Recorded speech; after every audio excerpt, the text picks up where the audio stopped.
Hey everybody, welcome back.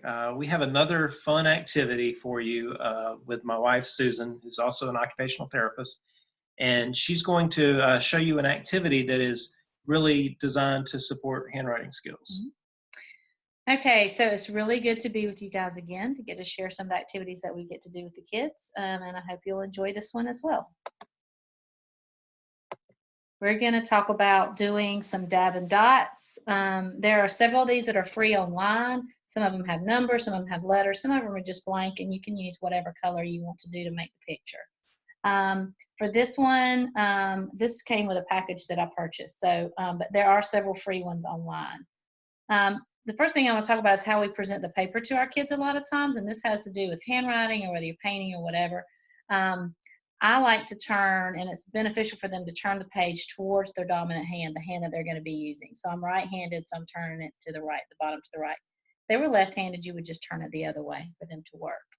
This keeps them from crowding their elbows into their body. It gives them a little more freedom. And if you'll notice the way that you write, you probably do the same thing where you turn your paper or your notebook or whatever it is you're writing on. Okay, so there are dab and dot markers out there. As you can see, there's a picture of one right here. And I don't have those, but I saw on Amazon, these are a little bit cheaper.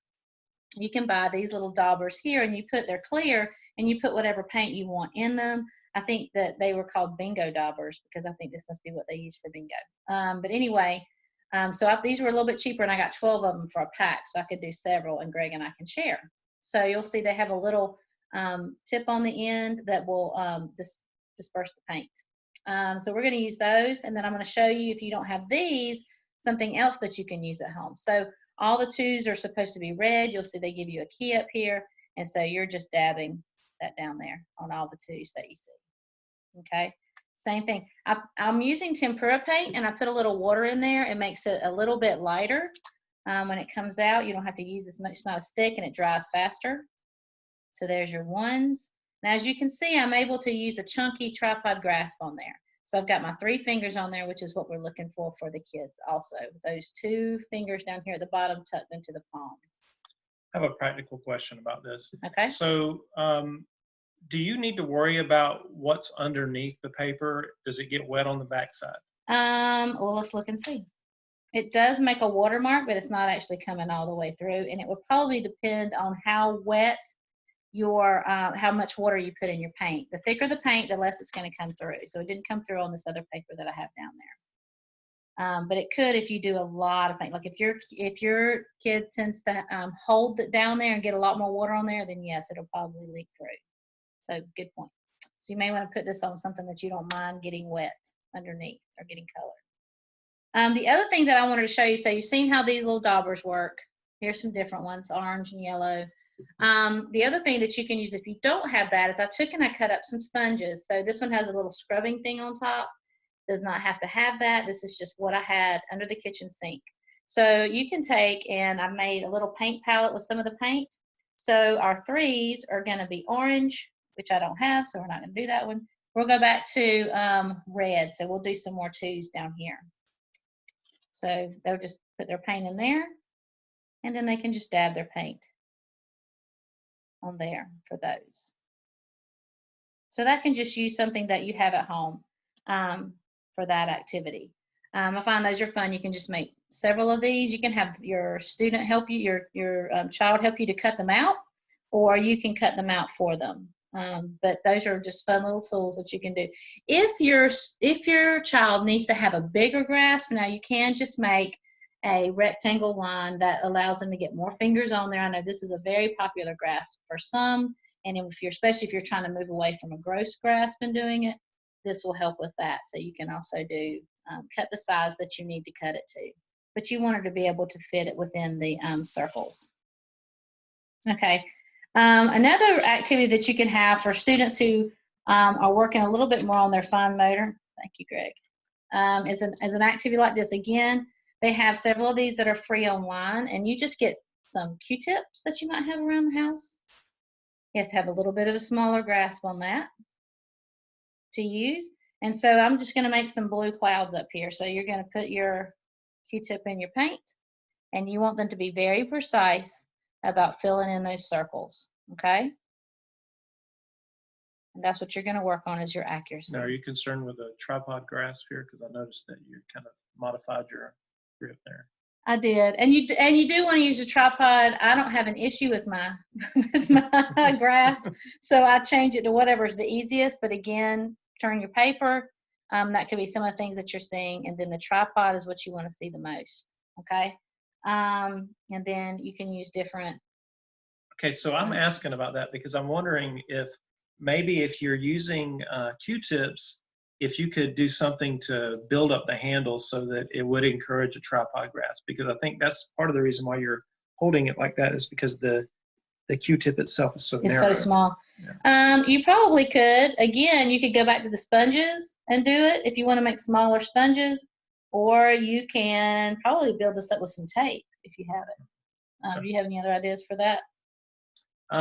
Well, I was just thinking about, with young kids, how, they start off typically like with a jumbo pencil or jumbo crayons. And part of the reason for that is their hands are so small that it helps to have something fat to get them in a healthier position.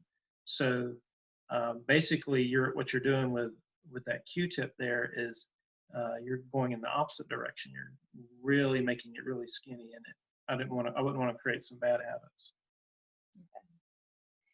Yes, and I would also say that for some of your kids, it depends on what you're looking for. If you're looking for a precision to be able to get it on a exact spot, and I think you can be. It would be good to build it up if they need that. You just want to avoid that fizzing, which they can't really do that with a Q-tip, which is one of the benefits of having the Q-tip.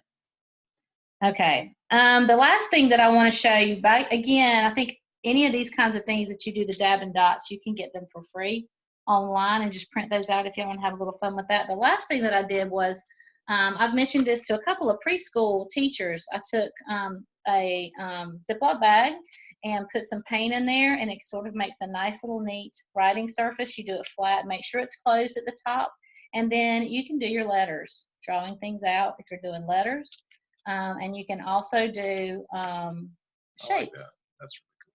You can make circles. All right, and so again, right there, you saw sometimes it can get a little bit hard, but it does help to teach holding that helper hand down as you're doing your writing. But you can also use a clipboard if you need to. So that'll give you another surface to help hold that down. And then you can put clips on the sides if you need to. Sorry. So anyway, so you can, again, have another surface that helps you to work on those shapes. It really doesn't take much paint at all. I've got a bag here, just a quart freezer bag, and I thought I would just show you. It doesn't really take a whole lot, just a squeeze. Okay. You seal it up. You want to get as much air out as you can. Hold that for me so we don't get it confused. And then have your child do this. This is really fun. The other thing is make some different colors. You can make green. You can make orange. You can do a lot of different things with this. And so it's a lot of fun. You can also have them use a marker tip on there if you want them, instead of using their finger, to use a marker.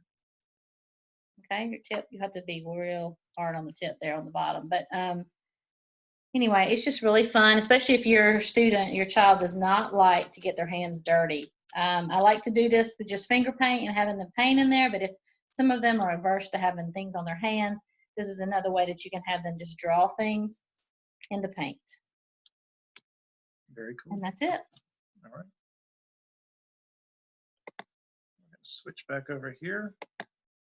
So I really like these activities, and I'm always looking to steal other people's ideas. I'm going to certainly have that in my toolbox for next school year. It's going to be great.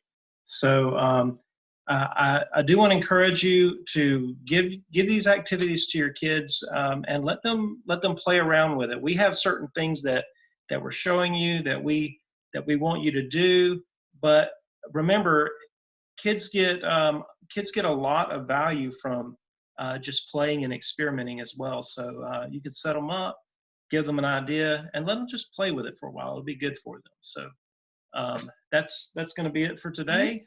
Thanks, Susan, and we'll see you next time.